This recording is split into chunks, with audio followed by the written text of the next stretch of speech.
Today is Sunday, Parashat Ekev, and in the Parasha of this week we have the source for the mitzvah of Birkat Mazon. The Pasuk says in chapter 8, verse 10, Ve'achalta ve'savata uverachta. You shall eat, be satisfied, then you bless Hashem your God. So here the Halacha Psuka by Rambam says, Mitzvat Aseh, it's a positive commandment, Mina Torah, of the Torah, Levarech, to bless, to recite a blessing, Achar Achilat Mazon, after a person has eaten food. Shene'emar ve'achalta ve'savata uverachta et Hashem Elokecha. The Pasuk says, you shall eat, be satisfied, and then you bless. So when you're satisfied, in terms you feel full, then you can bless the Birkat Mazon from the Torah. Ve'eno chayav min haTorah ela im ken savea. The Torah obligation is only if you're satisfied. Shene'emar ve'achalta ve'savata uverachta. U'midivrei sofrim, however, our sages instituted, achal afilu kazait mevarech aharav.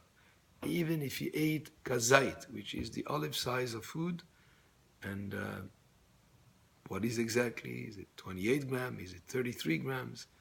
There's an opinion that it is the amount that is would move 1 ounce, 1 fluid ounce of liquid of water, if you were to put that food in there. So it's a certain amount, which is a basic amount to be considered to be eaten, and then that amount of food would obligate a person to say a bracha after the food that he ate. Less than that amount, then he's not obligated to say the bracha if it's less than kazait.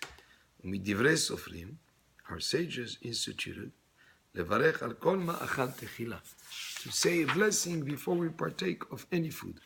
Ve'achar kach ye'eneh mimenu, only after we say the bracha, a blessing, then can we eat from that food. ואפילו נתכוון כן לאכול או לשתות כלשהו, לברך ואחר כך יענה.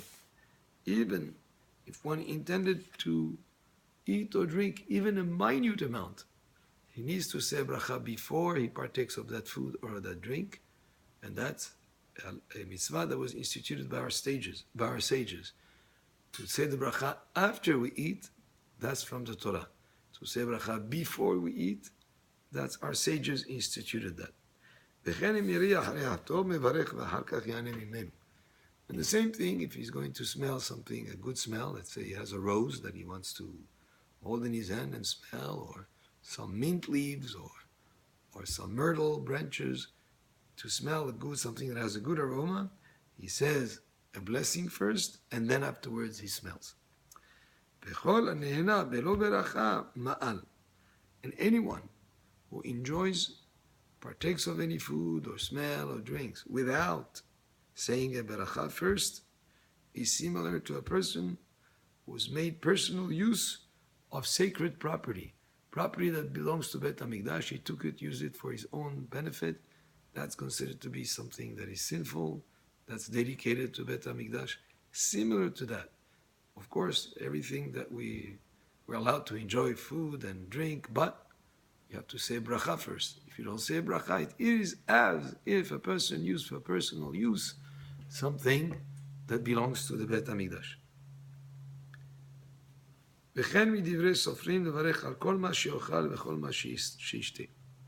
So a person is obligated, the sages instituted to say a blessing, anything that he would eat or drink. But at least he has to drink a revi'it. What is a revi'it? That's a certain amount of, in terms of liquid, 3.4 fluid ounces.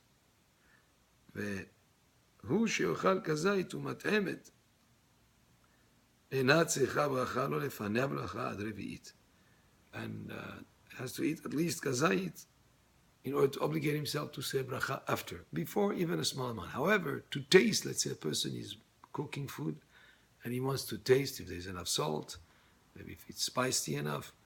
In tasting, you don't need to say bracha. However, if the tasting amount comes to the amount of revi'it, then you have to say bracha.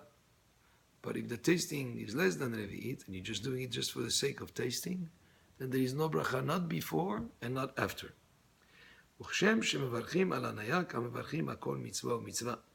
same way that a person says a blessings for things that certain pleasures, like eating, you benefit, you drink.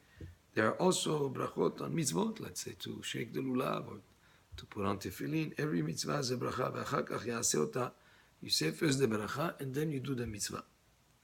Ubrachot rabot yiknu hachamim. The sages instituted many, many blessings. Derech shevach, in the nature of praise. Ve'odaya, or thankfulness. Ve'derech bakasha, or request. Kedei lizkor et haboret tamid. In order to always remember our Creator, constantly. And